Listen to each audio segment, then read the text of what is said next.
Someday, somewhere, someone may find out the damn truth. We better, or we might just as well build ourselves another government, like the Declaration of Independence says to when the old one ain't working, just a little farther out west. The American naturalist wrote, "A patriot must always be ready to defend his country against its government." I'd hate to be in your shoes today. You have a lot to think about. You've seen much hidden evidence the American public has never seen. You know, going back to when we were children, I think that most of us in this courtroom thought that justice came into being automatically, that virtue was its own reward, that good would triumph over evil. But as we get older, we know this just isn't true. Individual human beings have to create justice, and this is not easy, because the truth often poses a threat to power, and one often has to fight power at great risk to themselves. People like S.M. Holland, Lee Bowers, Gene Hill, Willie O'Keefe have all taken that risk. They've all come forward. I have here some $8,000 in these letters sent to my office from all over the country. Quarters, dimes, dollar bills from housewives, plumbers, car salesmen, teachers, invalids. These are people who cannot afford to send money, but do. These are the ones who drive the cabs, who nurse in the hospitals, who see their kids go to Vietnam. Why? Because they care. Because they want to know the truth. Because they want the country back. Because it still belongs to us, as long as the people have the guts to fight for what they believe in.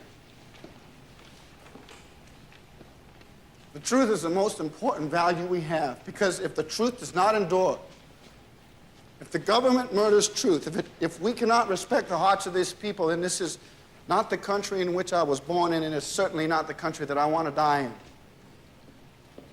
Tennyson wrote, "Authority forgets a dying king."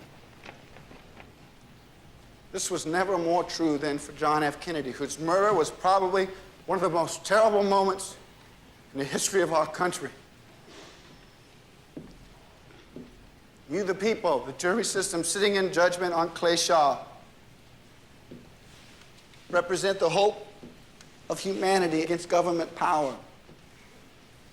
In discharging your duty and bringing the first conviction in this house of cards against Clay Shaw, that's not what your country can do for you, but what you can do for your country. Do not forget your dying king. Show this world that this is still a government of the people, for the people, and by the people. Nothing as long as you live will ever be more important. It's up to you.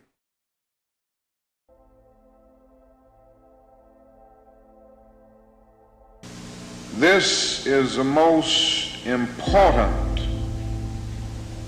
and crucial period of your lives, for what you do now and what you decide now at this age may well determine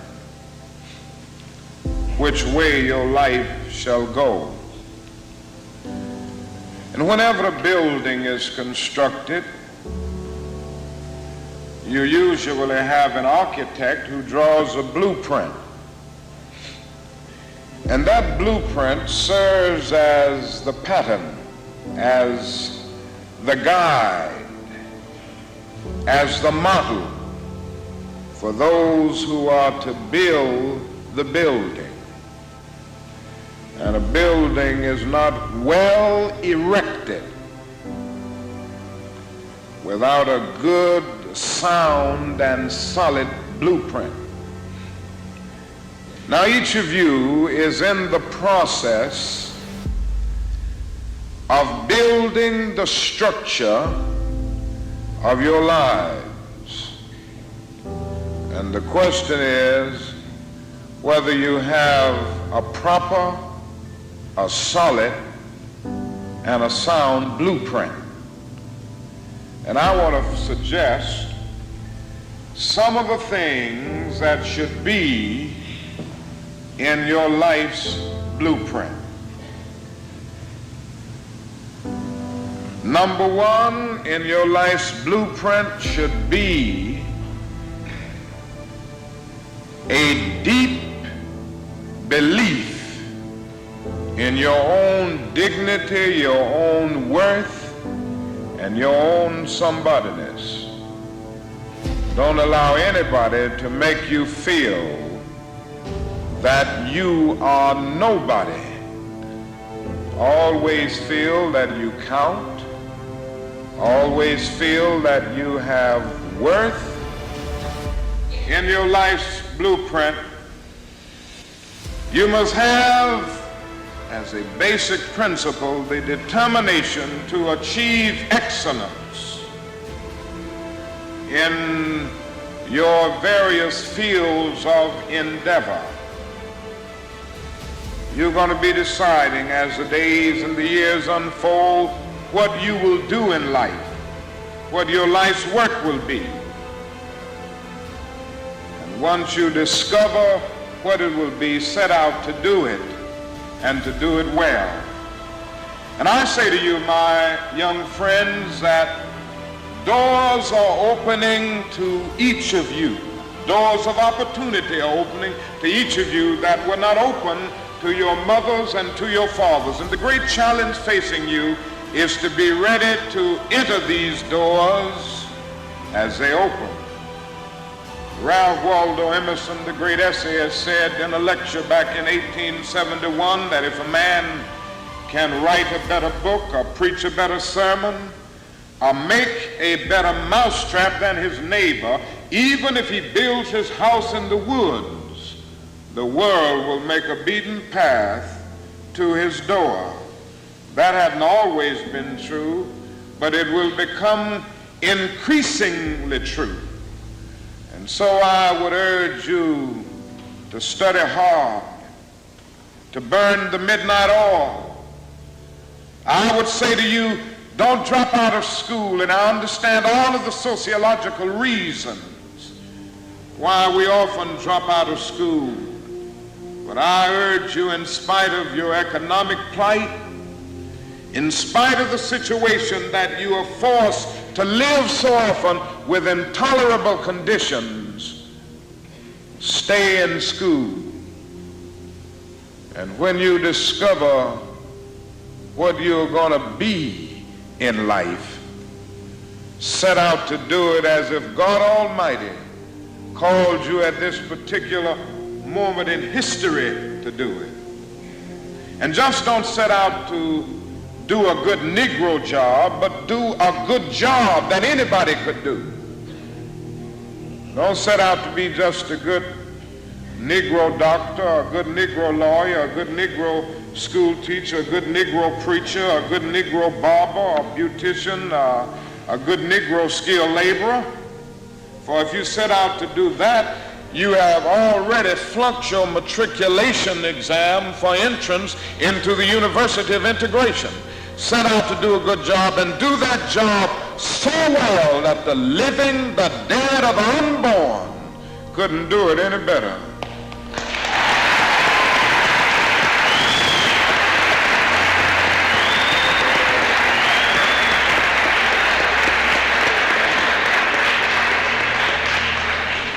If it falls your lot to be a street sweeper, sweep streets like Michelangelo painted pictures.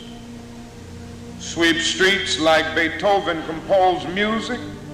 Sweep streets like Leontine Price sings before the Metropolitan Opera. And sweep streets like Shakespeare wrote poetry. Sweep streets so well that all the host of heaven and earth will have to pause and say, here lived a great street sweeper who swept his job well.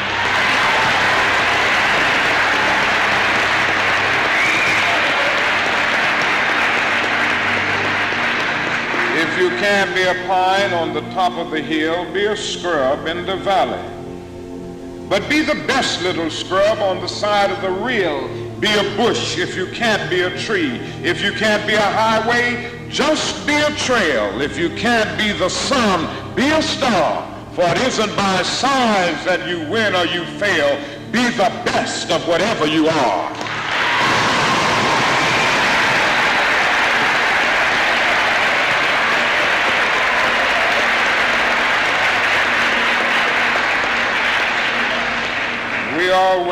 We already have some noble examples of black men and black women who demonstrated to us that human nature cannot be cataloged. They in their own lives have walked through long and desolate nights of oppression, and yet they've risen up and plunged against cloud-filled nights of affliction, new and blazing stars of inspiration. And so from an old slave cabin of Virginia's hills, Booker T. Washington rose up to be one of America's great leaders. He lit a torch in Alabama, and darkness fled in that setting. Yes, you should know this because it's in your own city. From a poverty-stricken area of Philadelphia, Pennsylvania, Marion Anderson rose up to be the world's greatest contralto, so that a Toscanini could say that a voice like this comes only once in a century.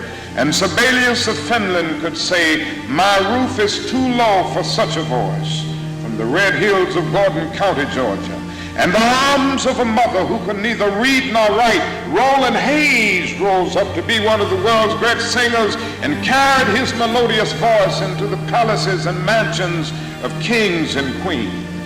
From crippling circumstances, there came a George Washington Carver to carve for himself an imperishable niche in the annals of science. There was a star in the diplomatic sky, and then came Ralph Bunce, the grandson of a slave preacher, and he reached up and grabbed it and allowed it to shine in his life with all of its scintillating beauty. There was a star in the athletic sky. And then came Jackie Robinson in his day, and Willie Mays in his day with their powerful bats and their calm spirits. Then came Jesse Owens with his fleet and dashing feet. Then came Joe Louis and Muhammad Ali with their educated fists. All of them came to tell us that we can be somebody, and to justify the conviction of the poet, fleecy locks and black complexion cannot forfeit nature's claim. Skin may differ, but affection dwells in black and white the same. And if I were so tall as to reach the pole, or to grasp the ocean at a span, I must be measured by my soul. The mind is the standard of the man.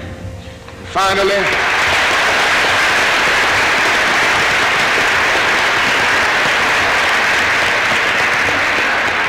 finally, in your life's blueprint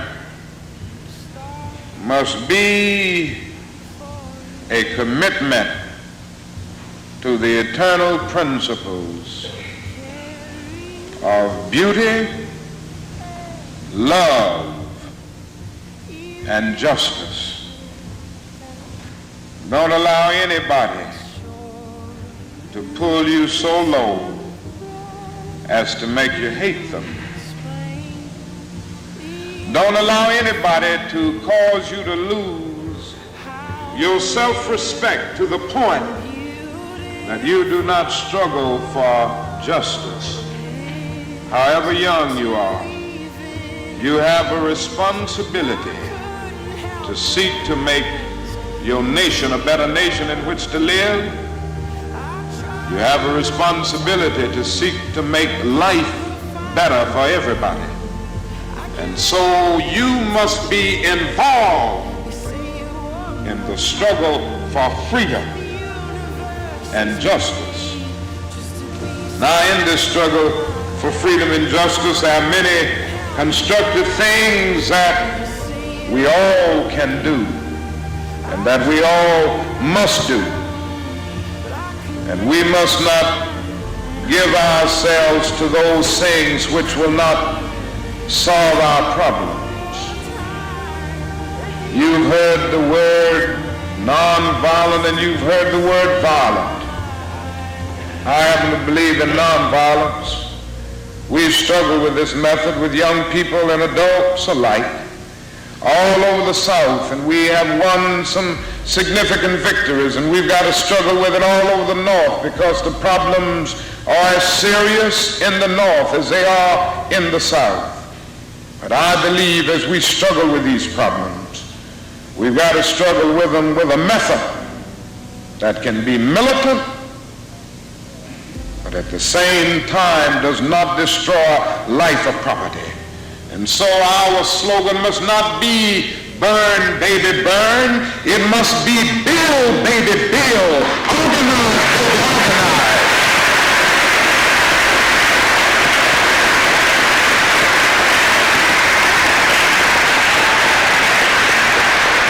Yes, our slogan must be learn, baby, learn, so that we can earn, baby, earn.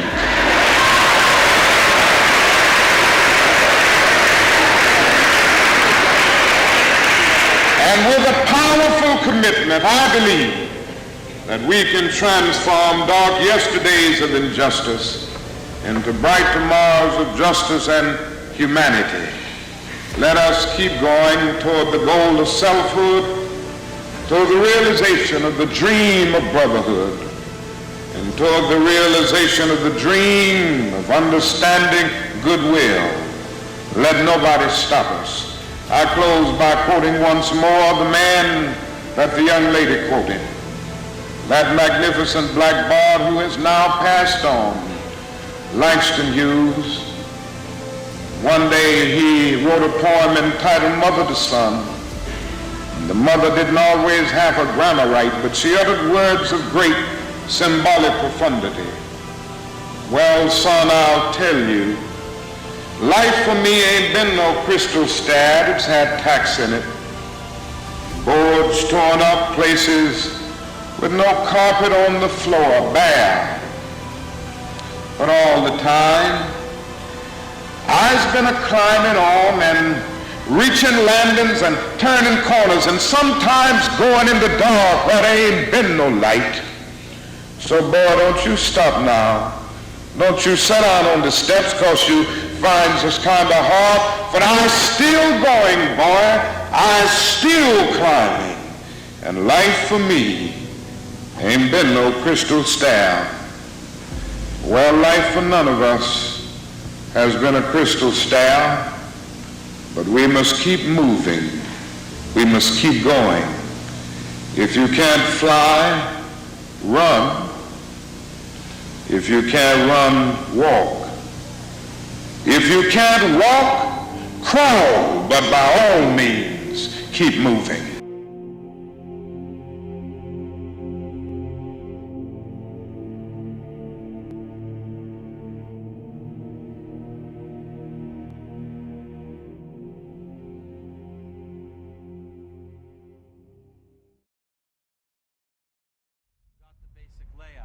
Bookstore, cafe, almost everything else is here too.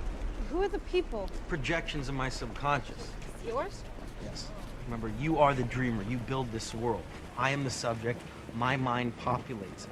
You can literally talk to my subconscious. That's one of the ways we extract information from the subject. How else do you do it? By creating something secure like a bank vault or a jail, the mind automatically fills it with information it's trying to protect. Understand? Then you break in and steal it. Well, I guess I thought that the dream space would be all about the visual, but it's more about the feel of it. My question is, what happens when you start messing with the physics of it all?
my subconscious feels that someone else is creating this world. The more you change things, the quicker the projections start to converge on them.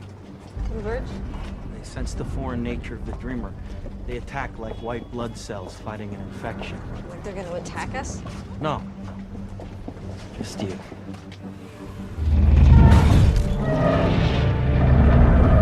This is great, but I'm telling you, if you keep changing things like this...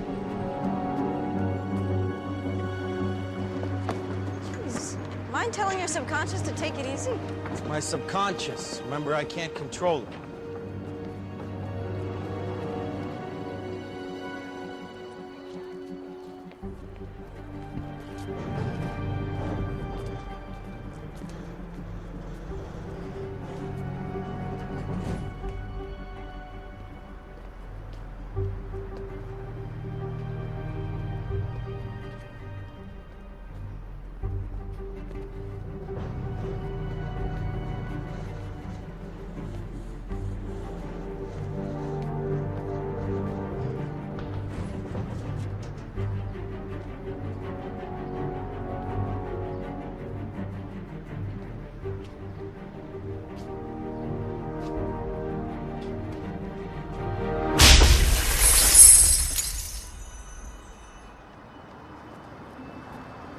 Very impressive.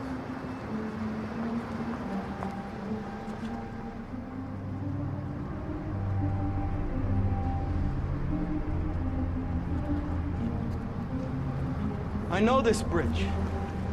This place is real, isn't it? Yeah, I cross it every day to get to the college. Never recreate places from your memory. Always imagine new places. You gotta draw from stuff you know, right? Only use details, a street lamp or a phone booth, never entire areas. Why not?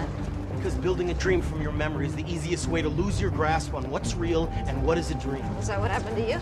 Listen, this has nothing to do with me, understand? Is that why you need me to build your dreams? Get off of me. Back up. Hey! Back up! Tom! Get off! Tom! Let me go! Let me go!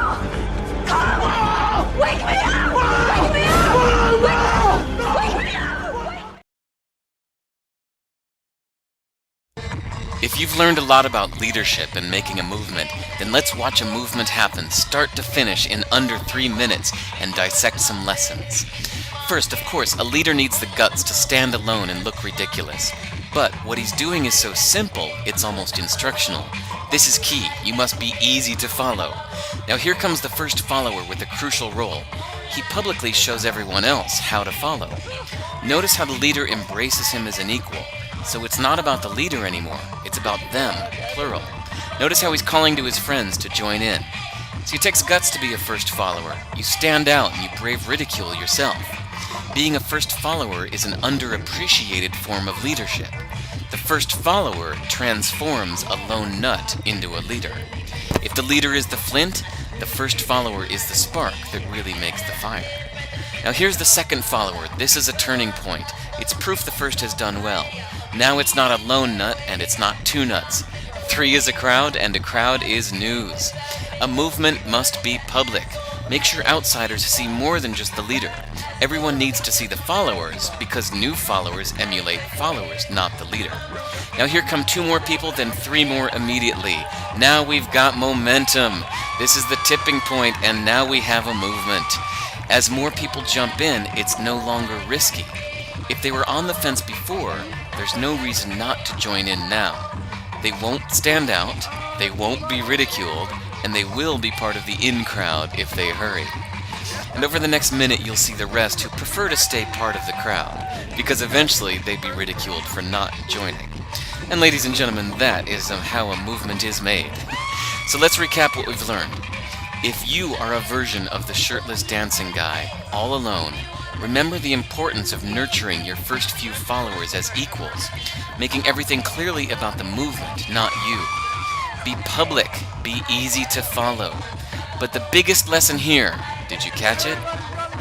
Leadership is overglorified. Yes, it started with the shirtless guy, and he'll get all the credit, but you saw what really happened. It was the first follower that transformed a lone nut into a leader. There's no movement without the first follower. See, we're told that we all need to be leaders, but that would be really ineffective. The best way to make a movement, if you really care, is to courageously follow and show others how to follow. When you find a lone nut doing something great, have the guts to be the first person to stand up and join in.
If the moment of glory is over before it's begun, if the dream is won, though everything is lost, we will pay the price, but we will not count the cost. We will pay the price, but we will not count the cost. When the dust has cleared, victory denied,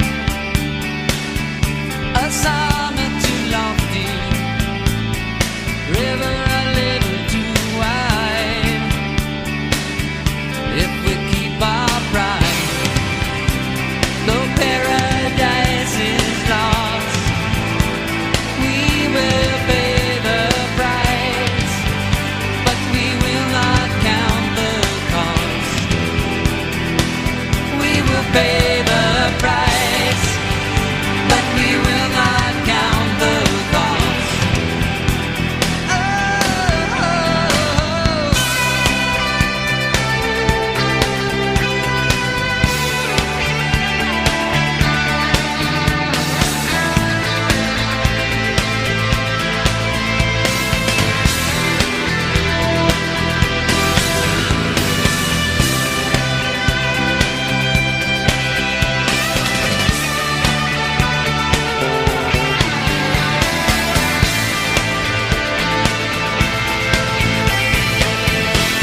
As I have stated numerous times in the past, false beliefs are perhaps the most pernicious and unyielding root of all problems in the world, and any beliefs held in contradiction to natural law are simply, well, wrong.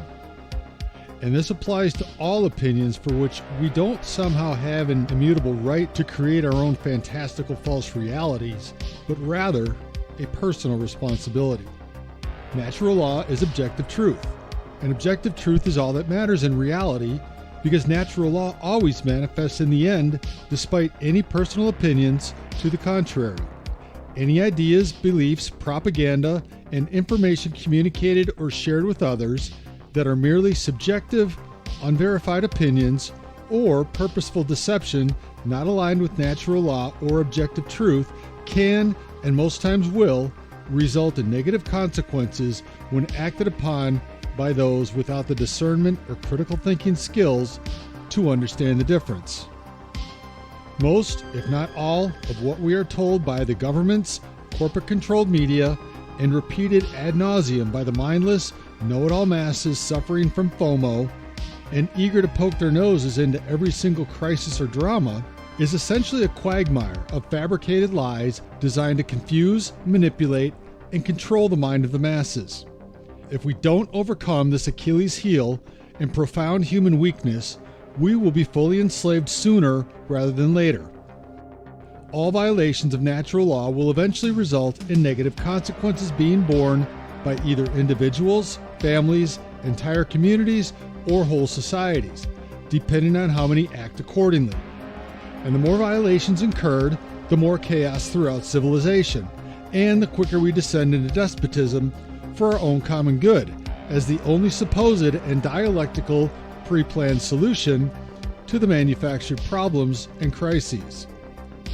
We are on the precipice right now of ending up in a totalitarian nightmare from which humanity may never escape because the majority have chosen the convenient lie over the more challenging truth much more often than not in most of what they believe.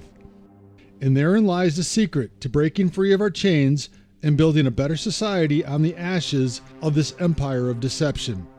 We must stop believing in lies. Stop pretending that lies are irrefutable truth. Stop pretending that lies are harmless. And stop acting like wounded children when our beliefs are challenged. It's time for humanity to grow up and evolve to higher levels of consciousness if we ever hope to reclaim our inherent sovereignty and begin to heal our world and the human condition. But that is just the foundation for the real topic of this video, which is the supposed legitimacy, validity, and power of the Constitution. One of the most widely held false beliefs in the world today, not just in America, but internationally, is that a nation's constitution somehow protects the individuals of each nation from the oppressive forces of government, because they don't. As we've seen over the past 21 months and going back much farther than that, our rights and freedoms have not been protected from the overreach, oppression, or coercion from any government entity throughout the entire world.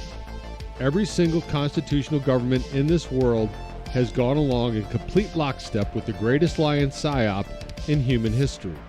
So how are those constitutions working out for you now? And then there are the people who claim that the Constitution is simply being violated, and if we just get the right people into government, all will be fine in this world. Well, that method has been tried for nearly the past 70 years by members of the John Birch Society and many other constitutionally minded organizations and individuals who have attempted in vain to right the ship. They have all been utter failures in their activities and mental gymnastics because look at where we are now. Government is a cruel joke on humanity, and no documents written over 200 years ago have or even should have any legal standing in the world today because so much has changed since then. This is not to say that there are not great ideas and philosophical foundations of these documents and that those should be forgotten and thrown out. No, but it is to say that we are not bound by their supposed and perpetual enforceability, whose only and true purpose was to restrain the governments they were written to create and not allow them to become the all-powerful entities they've become. Because clearly, they haven't been adhered to, and we find ourselves today living in a world defined by a gross imbalance of power. All constitutions have been violated in many ways, and humanity has suffered because of it, all the while falsely believing that it is their pacifier and safety blanket. Again, it is time to grow up. To support this claim of constitutional impotence, deception, and confusion, I will use the very words from two of America's founding fathers, as well as perhaps the most vociferous critic of the Constitution in American history. Because again, most of what people blindly choose to believe without any effort to research or verify is simply not true in any way, shape, or form. And to continue moving forward in this illegitimate state of false reality is not only illogical and irrational, it is beyond absurd and extremely dangerous and detrimental to all of human existence as well as our very survival as a species.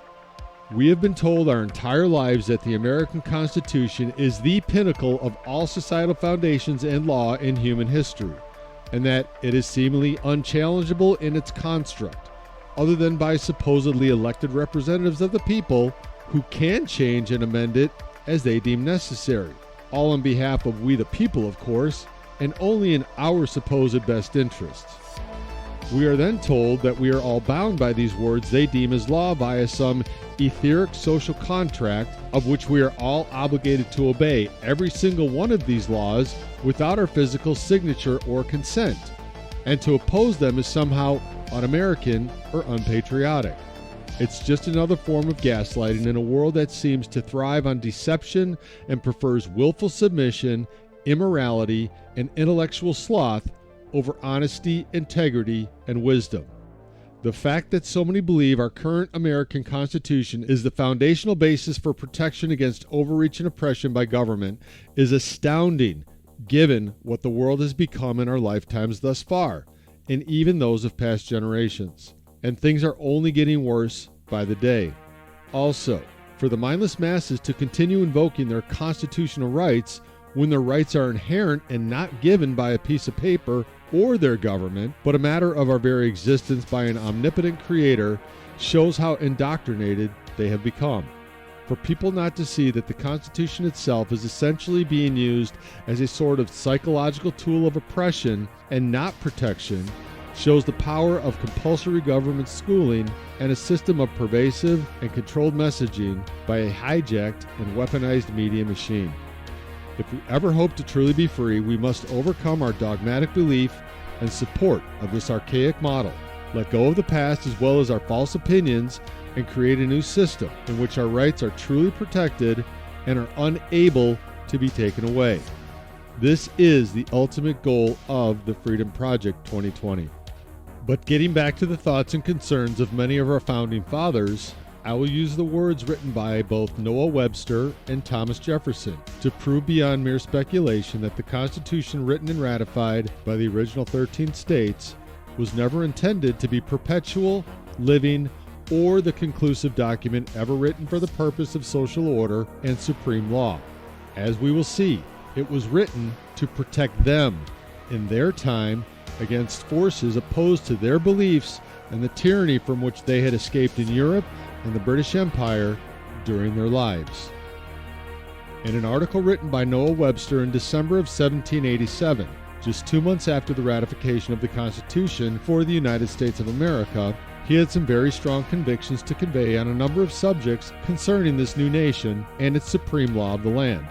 It's a very telling article he penned because it clearly shows his admiration for the Constitution, his faith that it fully kept power in the hands of the people, and his belief that an added Bill of Rights was unnecessary and redundant, and a system with an elective legislature. Because he felt that an additional document that protected against the encroachments from an elected body of representatives was essentially protection against our own choices. He clearly didn't foresee the possibility of corruption in this new form of government, and many of his comments support this naive blind spot. Interestingly, though, even as it is more so now, he didn't hold much trust in the majority of the population to be able to think for themselves very clearly.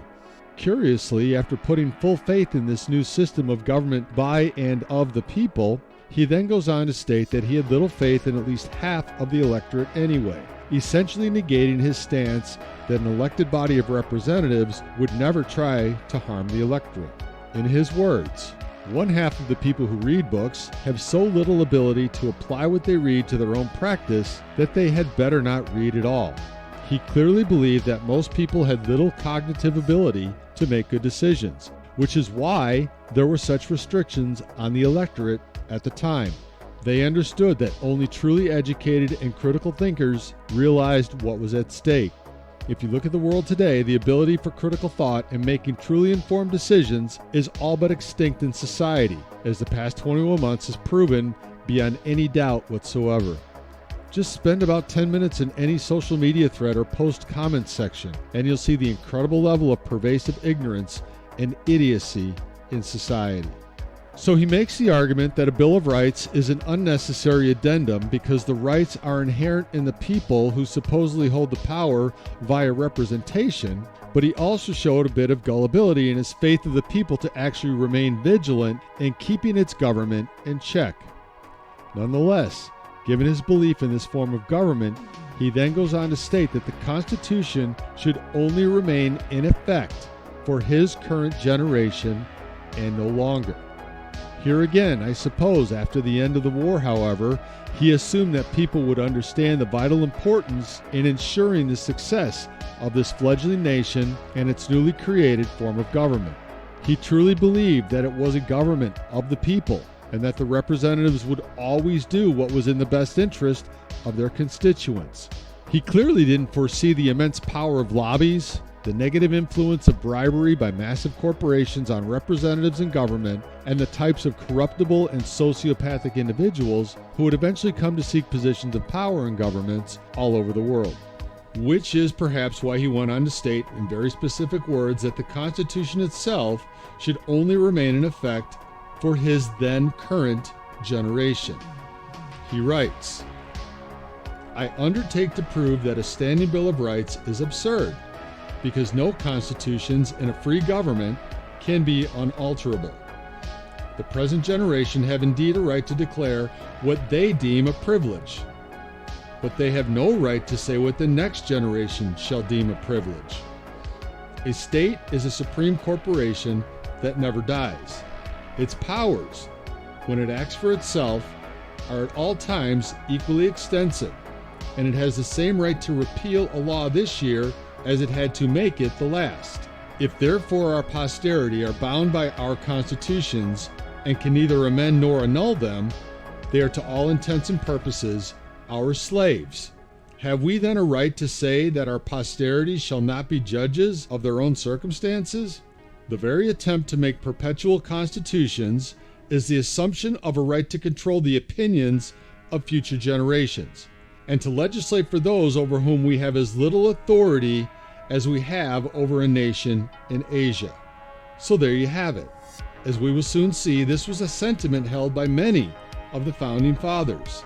The idea that the Constitution they wrote to establish a new form of government, not based on the traditional theocracy or monarchy and parliamentary systems, was to be perpetual into a completely unknown future, was not one held by these wise men. Yet here we are, 234 years and 8 generations past that time, and we are stuck in this false paradigm that we are perpetually bound to and must revere this document that was never meant to be perpetual or adhered to with such mindless, cultish, and dogmatic belief. In a letter written from Paris, France by Thomas Jefferson to James Madison, dated September 6, 1789, 2 years after the ratification of the Constitution, he also conveyed these same reservations about the perpetuity of the Constitution, for which they themselves had incredible input and investment. The ideas put forth in this letter, however, have been largely overlooked and perhaps suppressed on purpose by our criminal ruling classes, because the power behind the ideas Jefferson proposed ultimately reveal his true nature, along with his incredible integrity and aspiration in defending freedom for all future generations. He writes, "The question whether one generation of men has a right to bind another seems never to have been started either on this or our side of the water. Yet, it is a question of such consequences as to not only merit decision, but place also among the fundamental principles of every government. The course of reflection in which we are immersed here on the elementary principles of society has presented this question to my mind, and that no such obligation can be so transmitted, I think very capable of proof. In his proof of this speculation, he goes on to show not only his inherent distrust of the moneylenders, the central bankers of his time, but also the immoral idea that future generations should bear the cost of debts accrued by the current societies and their governments.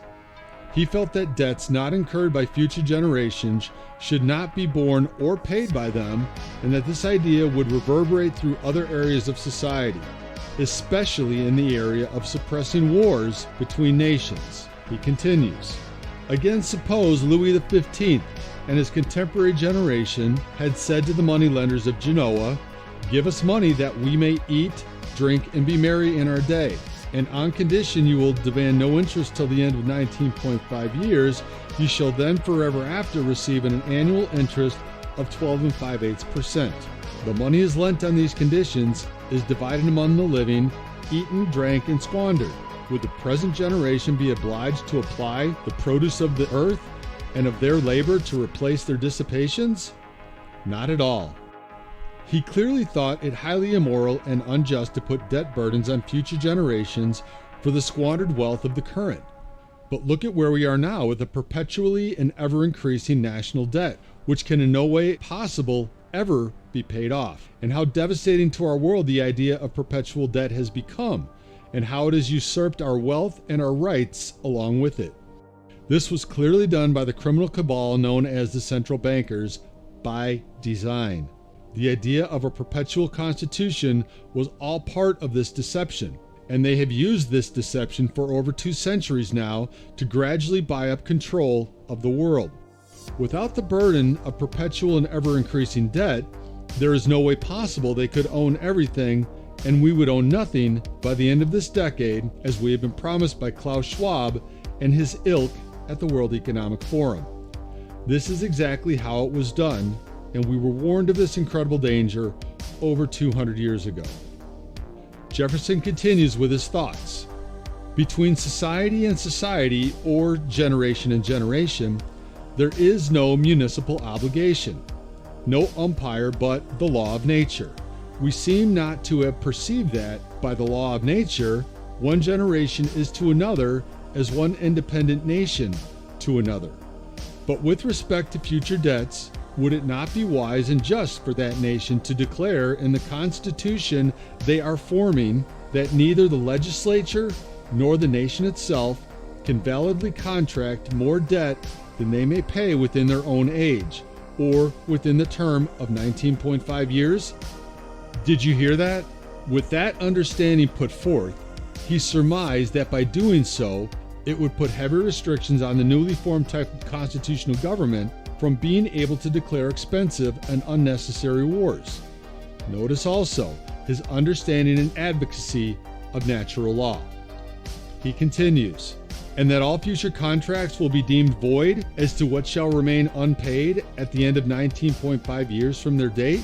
This would put the lenders and the borrowers also on their guard. By reducing to the faculty of borrowing within its natural limits, it would bridle the spirit of war, to which too free a course has been procured by the inattention of moneylenders to this law of nature, that succeeding generations are not responsible for the preceding. Clearly, the moneylenders do not care about the law of nature and egregiously violate it with impunity, generation after generation. By showing that imposing current debts on future generations is highly immoral, a violation of natural law, and actually beneficial in their restriction, he then goes on to explain why constitutions are equally as limited as debt in their scope and time frame of utilization. On similar ground, it may be proved that no society can make a perpetual constitution or even a perpetual law. The earth belongs always to the living generation.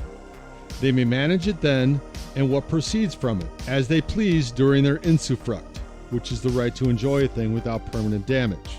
They are masters too of their own persons, and consequently may govern them as they please. But persons and property make the sum of the objects of government. The Constitution and the laws of their predecessors extinguish then in their natural course with those who gave them being. This could preserve that being till it ceased to be itself and no longer. Every constitution then and every law naturally expires at the end of 19.5 years. If it be enforced longer, it is an act of force and not of right. It may be said that the succeeding generation, exercising in fact the power of repeal, this leaves them as free as if the constitutions or law had been expressly limited to 19.5 years only.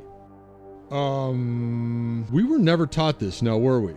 What we were taught is that the Constitution is perfect and infallible, perpetual, and only to be amended for specific purposes, but that the essential foundation should remain fully intact. This is how we have been enslaved by this false belief. Jefferson also understood that perpetual government would become corrupted and eventually taken over by subversive forces, and thus should be limited by time frames because of this as well.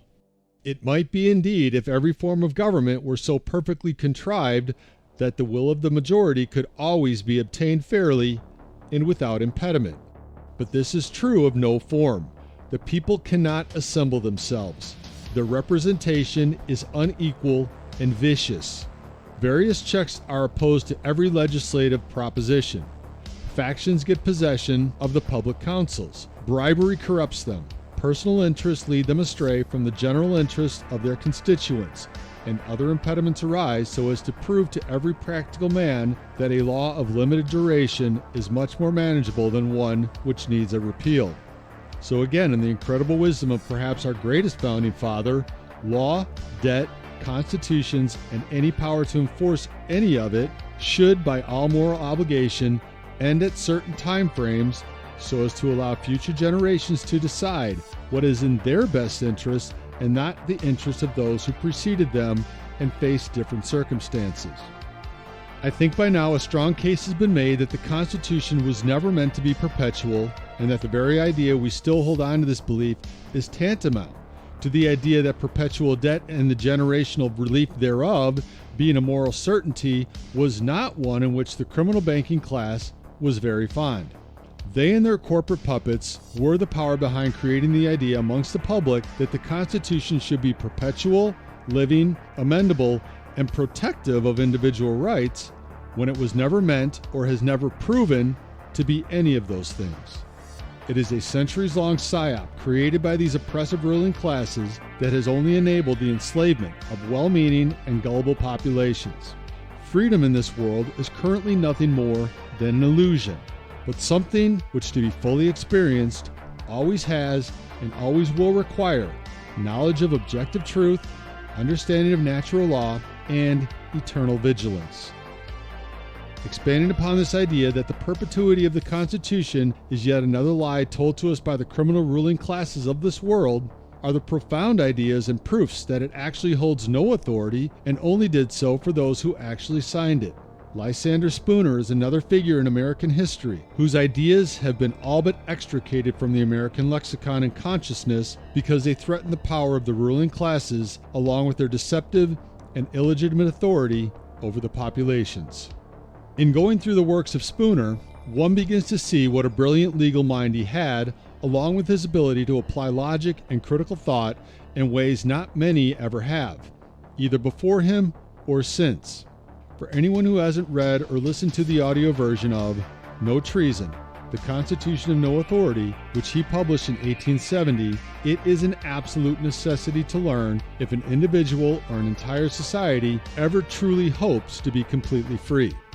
Here, however, I will highlight some of the most important passages of this magnum opus to finalize the point I am making in this video. To start the book, he illustrates immediately in the first paragraph that the Constitution itself has no legal binding. He writes, "The Constitution has no inherent authority or obligation. It has no authority or obligation at all, unless as a contract between man and man, and it does not so much as even purport to be a contract between persons now existing. It purports at most to be only a contract between persons living 80 years ago, and it can be supposed to have been a contract then only between persons who had already come to years of discretion so as to be competent to make reasonable and obligatory contracts. Furthermore, we know historically that only a small portion of even the people then existing were consulted on this subject, or asked, or permitted to express either their consent or dissent in any formal manner. Those persons, if any, who did give their consent formally are all dead now. Most of them have been dead 40, 50, 60, or 70 years, and the Constitution, so far as it was their contract, died with them. They had no natural power or right to make it obligatory upon their children. It is not only plainly impossible in the nature of things that they could bind their posterity, but they did not even attempt to bind them. That is to say, the instrument does not purport to be an agreement between any body but the people then existing, nor does it, either expressly or impliedly, assert any right, power, or disposition on their part to bind anybody but themselves. Throughout the book, he gives one legal argument after another as to why this supposed supreme law of the land is merely an illusion, accepted as reality by the nation's population. And he brilliantly breaks down point by point that we are all essentially slaves to a system that operates with no legitimate authority whatsoever, other than our ignorance and compliance of it.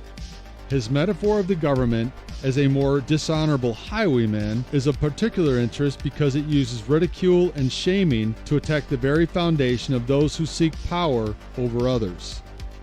The highwayman takes solely upon himself the responsibility, danger, and crime of his own act.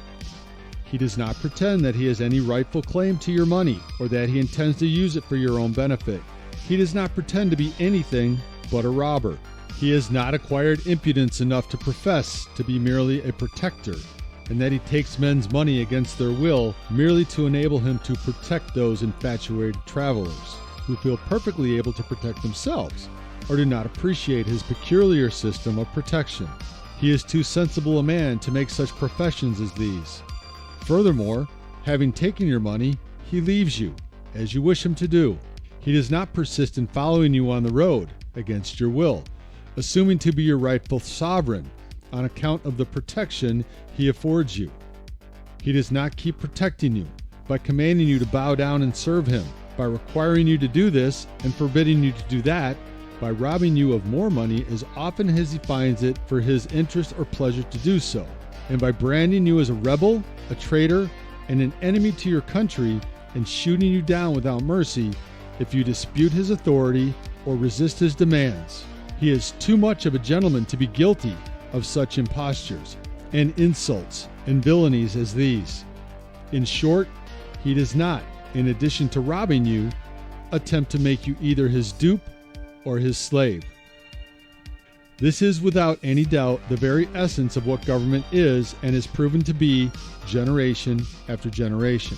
And they have only gotten more and more bold in their criminal activities as the public at large grows increasingly timid and fearful of the repercussions of speaking out in protest of their crimes. Submissive acquiescence to illegitimate authority or ridiculous demands is the refuge of the coward. To keep this video from getting too lengthy, I will only highlight 2 more excerpts from this book, but they are powerful in their admonition of not only those who promote it as their legitimate source to impose their will over you, but those who blindly accept it as the source of that illegitimate power. The ostensible supporters of the Constitution, like the ostensible supporters of most other governments, are made up of 3 classes, viz. 1. Knaves, a numerous and active class who see in the government an instrument which they can use for their own self-aggrandizement or wealth. 2.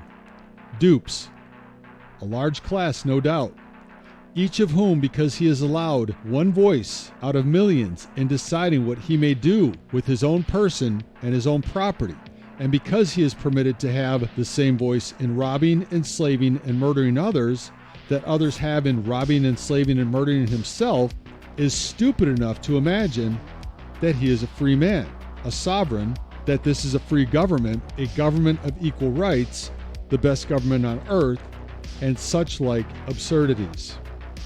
3.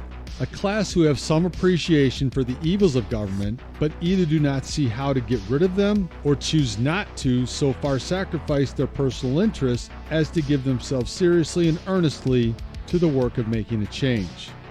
I am clearly in a separate and unacknowledged fourth class, however, because while I fully recognize the evils of government, I do see how we get rid of them, and I have sacrificed my private interest in earnestly working towards making a change in all of my work.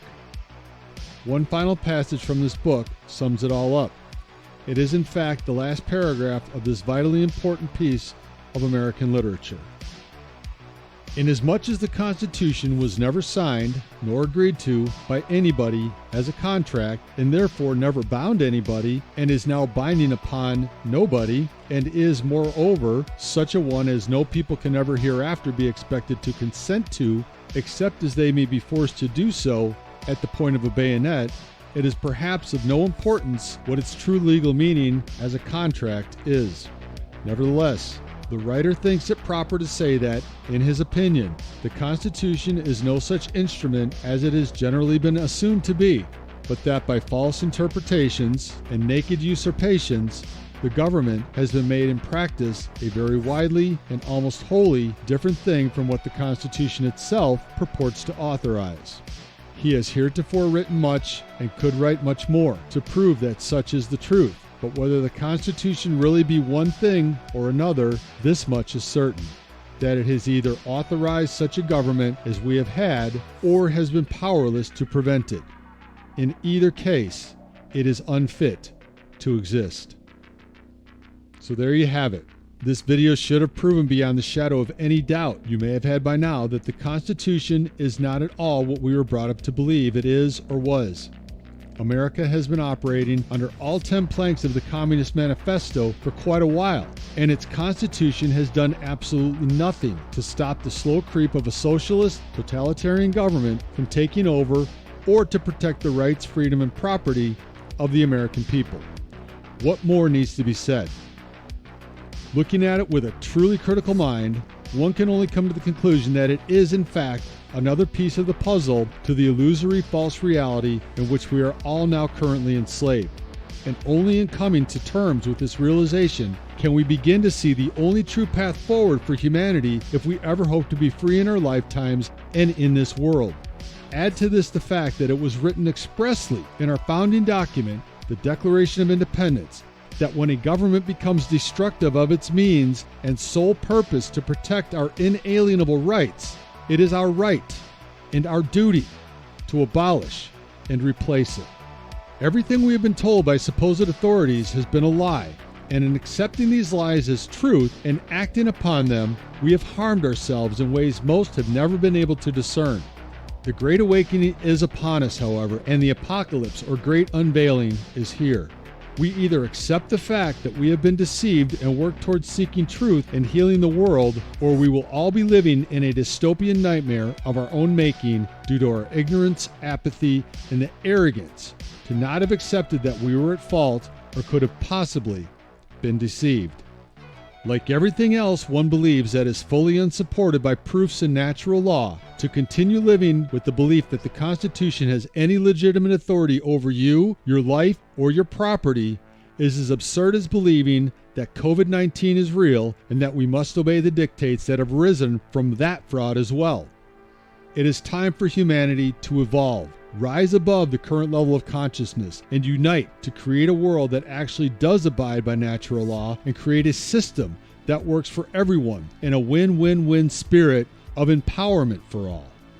In the remaining 6 parts of this series, I will go over the entirety of the new Constitution for a Natural Law Republic that I have written and explain why every part is included, referring back to this video and the words of the Founding Fathers as justification for constructing a new societal model and social order in the way that I have. It is only in first imagining a better world and way of doing things that we will ever begin to move towards that destination. But once we begin the process and begin to share the excitement of an actual viable solution, the momentum should begin to accelerate. One man cannot change the world, but one man can give the world an idea that can change it. But that one man needs others to share his work and vision. 10 people cannot change the world, nor 100, 1,000, or even 10,000. For this plan to be effectively implemented, in my estimation, it will require the commitment of 10% of the population to do so. In America, that will be roughly 32 million people. By the time that milestone has been achieved, everything will be in place to make the seamless and peaceful transition to a new system that restores power back to the individual, guarantees their sovereignty, and puts checks and balances in place that will make oppression or coercion from any others or groups of people nearly impossible moving forward. So please take the time to complete watching the remaining 6 parts of this series to fully understand the power of this proposal and the real protection that this system bestows upon every individual in every nation that chooses to institute this type of constitutional system of societal management. Then, watch and share the other 2 companion series, Manifesting a New Reality and The Path to Freedom, to fully understand the vision and power behind an idea whose time has finally come to bring to fruition. Together, we can create the world we all truly want in our hearts, but until now, had no idea how it could be accomplished. This is how we do it, and it can all be done in the coming year. We really have no other or better options, and if we do this, we may as well go all the way to complete freedom and stop attempting to fix a system not only broken beyond repair, but one that was never intended to be kept in perpetuity from its very inception. It's time for us to unite and focus on a single solution that will ensure the emancipation of all humanity from its current state of bondage. This is the one solution that does that. There is no reason to waste time with other endeavors because it will only delay our eventual and ultimate success. If we all focus our energy and efforts on manifesting this new reality, we will get there. There is no way possible that we cannot. This is the true law of attraction, and it is an immutable law of nature that, when applied, will lead us to a time of healing and an era of incredible creative synergy we have never experienced in human history.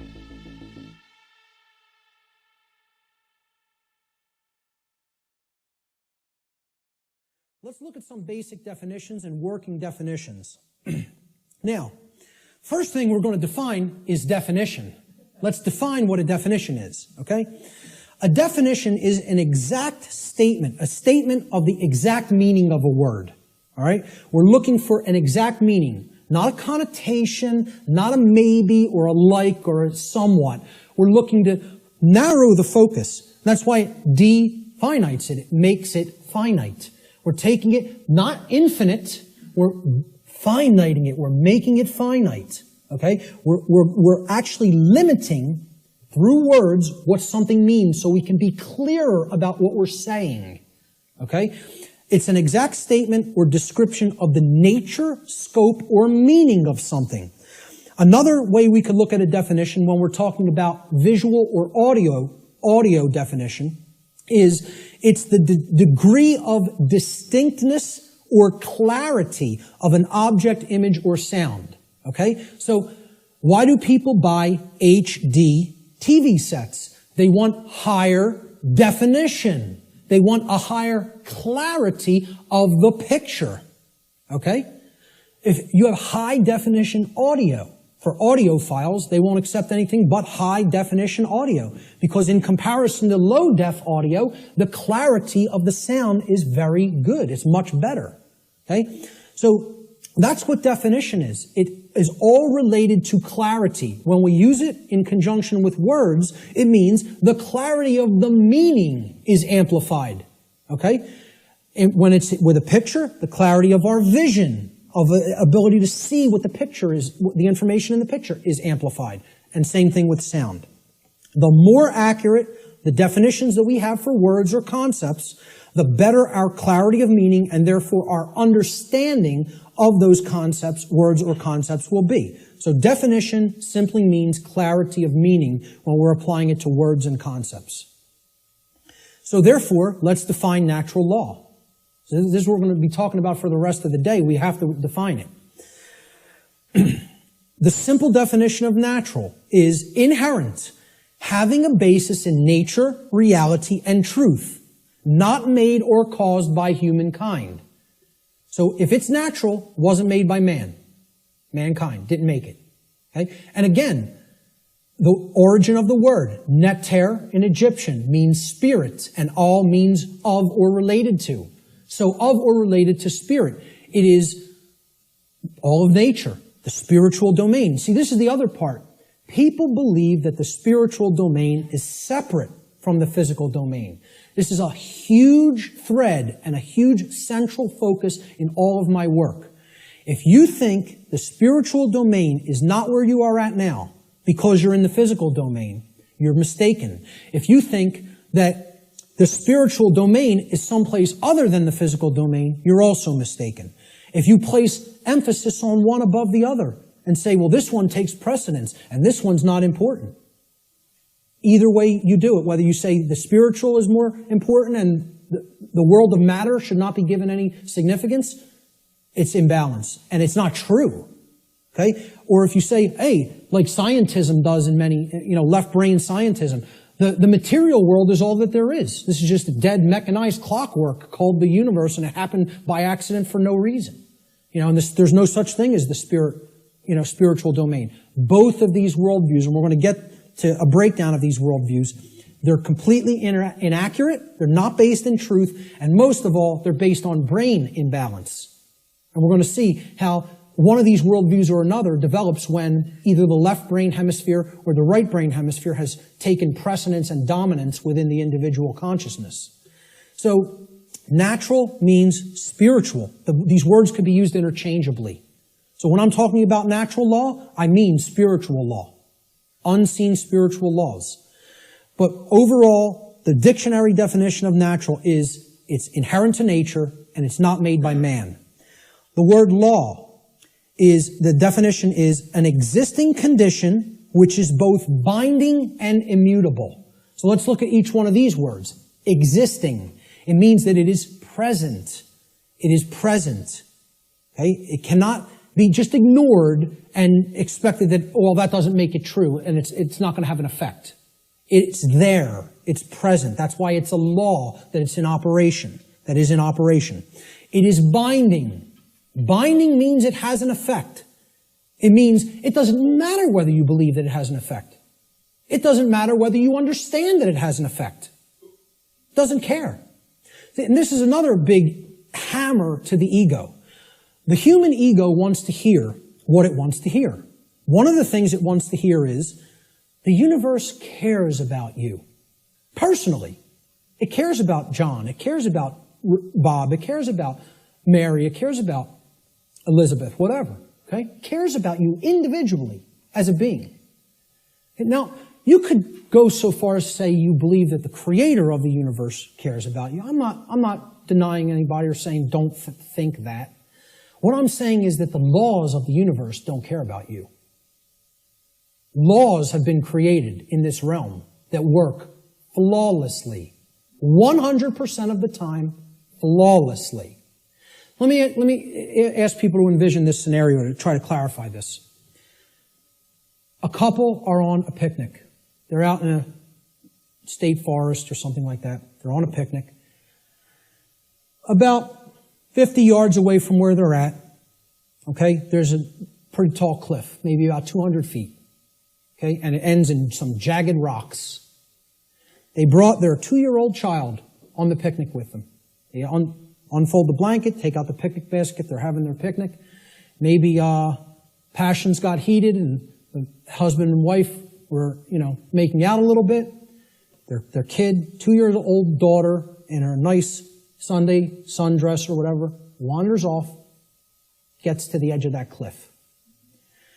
Will gravity care if that girl goes over the edge? No. Will gravity allow her to go over the edge? Yes, it will. Gravity is not going to say, this girl doesn't understand this law, and she'll die if she goes over that edge. She's innocent. She's nescient even. Not even ignorant. Innocent and nescient. Will that law still have an effect? You damn better well believe it will. And so does natural law in the same way. It doesn't care whether you don't know. It doesn't care whether you're nescient or ignorant. It's in effect. It's binding. And it is immutable. Immutable means that nothing you can ever do can ever change it. It is in effect eternally. Because man didn't put it into effect. You know who put it into effect? The creator of the universe put it into effect. And I don't really care what you think of that force as. You could think of it as an impersonal force. You could think of it as the man with the beard. You could think of it as this remote control. I don't really care what you think of it as. Personally, that's none of my business. But you know what? If you think of it that it's man that makes the laws, then I have a problem. Because man doesn't make these laws I'm talking about. The creator of the universe set these laws into motion, put them into effect, and they bind you. You and I are bound by these laws, whether we like it or not, whether we accept it or not, whether we understand it or not. They're in effect, and you are already creating the reality that we are experiencing based upon interaction with these unseen laws. Already. You're already doing it. You can never not be doing it. That's an impossibility. Okay? You're always creating, co-creating in harmony, in cooperation, I should say. Whether it's in harmony or opposition is a different story. In cooperation with these spiritual laws that I'm going to talk about. You are already creating in cooperation with them and can never not do so as long as you exist in the physical domain. Okay? So that's what the simple definitions that we're working forward with. Natural law doesn't mean anything other than this. That's it. It means, so let's put them together. Inherent, existing conditions. Conditions that exist in nature, which are both binding and immutable. They have an effect whether they're understood or not, and they cannot be changed. So what would be our requirement of knowledge here? What do you think should be done? If we are always working with these, do you think we're going to create something that is wise to create, that is good, that is in alignment with what we say we want, if we don't know how these laws operate? You know what's going to be created? A mess. Total chaos. Something you don't want. Something that leads to enormous suffering, which is where we're at. If, on the other hand, you have that knowledge of how these things work, then you align your behavior to them, you're going to create a whole new different ballgame. And then you're going to not have self-inflicted suffering. Okay? That's what this is all about. So let's give a working definition. This is what I call the soundbite, right? People say, well, tell me what natural law is, Mark. You have a few days? Maybe a large portion of the day like we're going to cover today. Maybe. Some people will get it. Okay? But really, you need to devote a large amount of time to studying this, understanding it, reading about it, and even experimenting with it. This is not an untestable hypothesis. Okay? And it's not a hypothesis. It's actually a law. But it's not untestable. You can test it. You can apply all the scientific methodologies to natural law. Same thing. Gather your information, observe, hypothesize, observe, test the results, publish the results. That's scientific methodology. The scientific methodology will be borne out for everything I'm talking about in this presentation if it is applied. Because this is not a religion. This is not some New Age mumbo-jumbo. This is a science. It is a science that constitutes knowledge of how laws that are existent, in operation, and immutable in this universe work, and how we are creating what we experience in conjunction with these operating laws. And man didn't put them into effect. Whatever created this universe put them into effect. I'm not here today to tell you what that is. Your job in your own personal experience is to get in touch with what you feel that is. I'm not here to tell you what that is. Now, I'm not here to tell anybody what that is. But my whole point is, it created these laws, and they're in effect.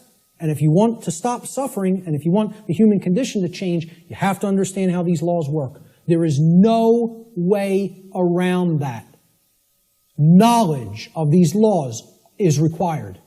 And this is what people in the so-called New Age movement and in religious communities and in other communities don't want to acknowledge.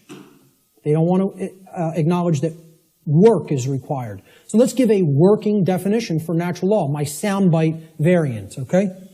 I tell people who want the 6 o'clock news edition of what natural law is, okay? Natural law is universal, non-man-made, binding, and immutable conditions that govern the consequences of behavior, and specifically, at least on this planet, human behavior. I would say in the universe, it governs the behavior of all intelligent beings. Intelligent beings. Okay? Natural law is a body of universal spiritual laws which act as the governing dynamics of consciousness. The governing dynamics of consciousness. For hundreds of years, freedom reigned as a preeminent value in Western civilization, and with the abolition of slavery in the mid-19th century, the tide of liberty seemed destined to overpower those forces looking to hold humanity in the chains of servitude. By the early 20th century, however, this trend was quickly reversed, as governments began to exert control over ever more areas of life. Today, there is little one can do without the state, or what Nietzsche called the coldest of all cold monsters, either taking its cut, dictating how it's to be done, or at the very least, watching and recording our every move. We should not despair, however, for power still resides with the people, or so we are told. Being fortunate enough to live in democracies, we choose our leaders, and so determine our fate. But how much power does the ability to vote really give us? Major elections, especially for those who favor freedom, appear to be nothing but a choice between evils, the lesser of which is often difficult to discern. Rather than real choice, perhaps we only have the illusion of choice. Perpetual war, high taxes, mass surveillance, stifling regulation, corporate welfare, the inhumane war on drugs, and an increasing move towards censorship of all those who fail to toe the statist line seem inevitable no matter who is elected. Those who still have faith in the system will claim that we just need to vote the right people into power, people willing to end the abuses of the state. This view, however, tends to diminish or completely overlooks the existence of powerful forces which make it far more likely that morally corrupt, power-hungry individuals who favor the growth of the state will rise to the top. The worst among us, not the best, are most likely to rule in modern democracies. Many factors contribute to this unfortunate state of affairs, and primary among them is the type of person most likely to enter the field of politics. For politics, like all professions, is more attractive to some people than others. One does not choose to become an emergency room doctor if they are uncomfortable with the sight of blood, and likewise, one is unlikely to enter politics if they are uncomfortable with the nature of modern political rule. What, then, is the nature of this rule? First and foremost, government is an institution that relies on the use or threat of force to achieve its ends. But while government has always been coercive in nature, the degree to which coercion or state power has been accepted as legitimate in a society has fluctuated over time. The West, for many years, was built around the ideal of limited government. Free markets and other social institutions, free of the coercive nature of the state, were viewed as crucial elements in a stable and prospering society. No longer is this the case. The script has been flipped. Instead of governments being limited in what they are permitted to do, it is now the state that greatly limits what we, as individuals, can and cannot do. This expanded role of the state and the immense power at its disposal attracts, like a moth to a flame, the most power-hungry among us. Political power is unfortunately seen by many as the only power worth having, and those with the greatest thirst for power see the state as the best vehicle for satiating their desire. It should not be surprising that most political candidates openly campaign on the expansion of the state, for state power, if victorious, becomes their power. Not only does modern politics attract the power-hungry, but to make matters worse, it attracts power-hungry individuals of an excessively narcissistic and conceited temperament. Those who enter politics, by and large, prefer the reign of intellect to the reign of liberty. They are men and women who believe they should be granted the use of state power to remake the world according to their vision. Rarely is it acknowledged that what this entails is a replacement of the spontaneous order-generating processes of the social world, which coordinate the plans of individuals, with a single plan devised by politicians and bureaucrats and enforced with the use or threat of violence.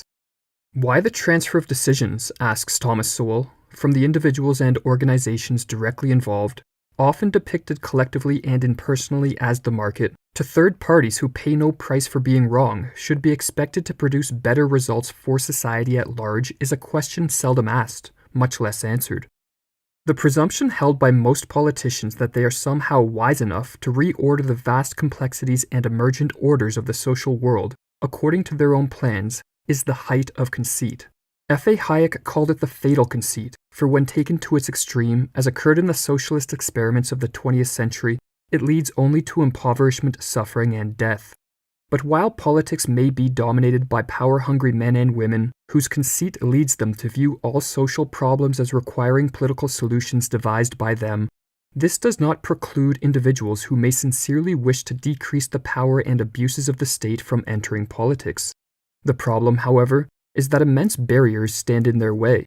Not only are most Western nations dominated by a handful of political parties who have no intention nor incentive to shrink the state, but these same parties control and manipulate the voting process in ways which are greatly to their favor.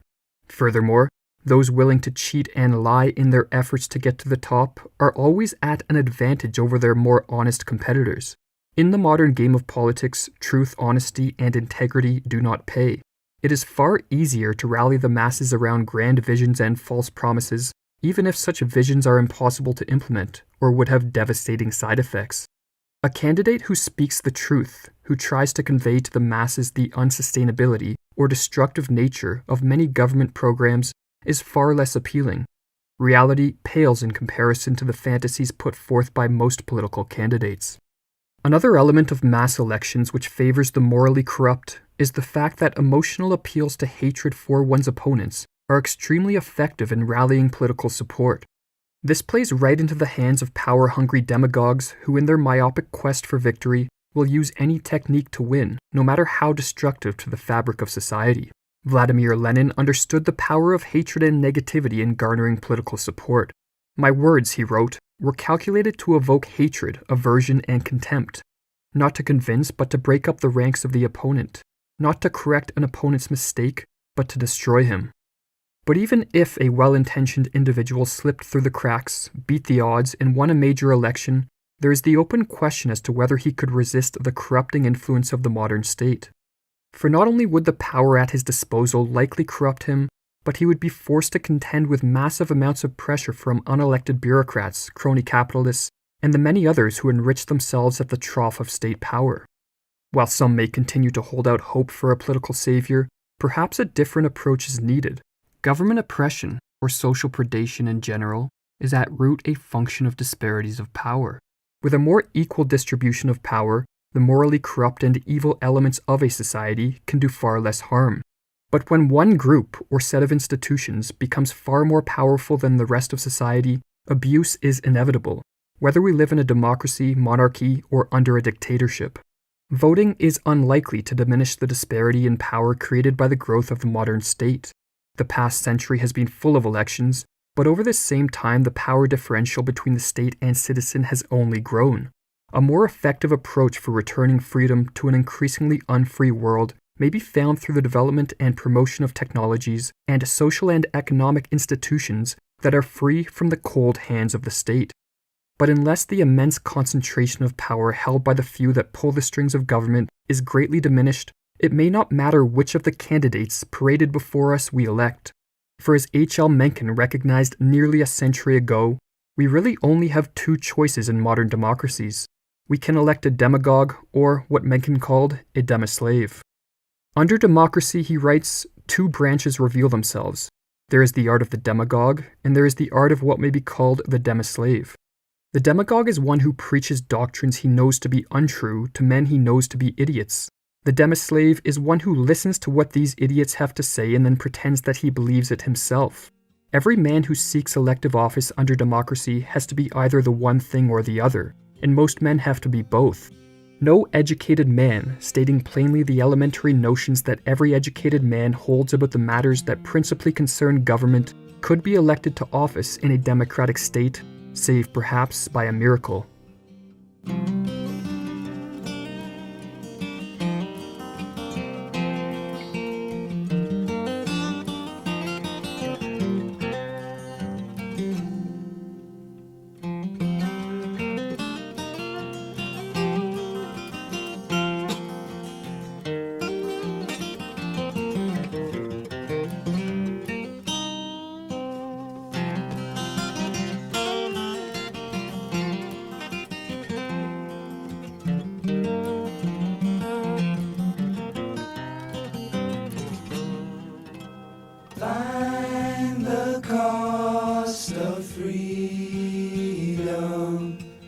buried in the ground. Mother Earth will swallow you, lay your body down. Find the cost of freedom, buried in the ground. Mother Earth will swallow you, lay your body down.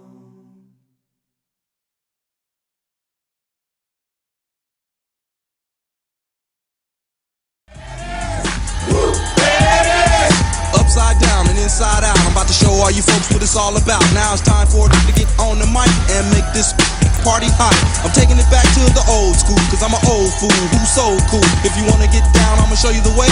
Yeah, it is. Let me hear you say, woo. Come on, y'all.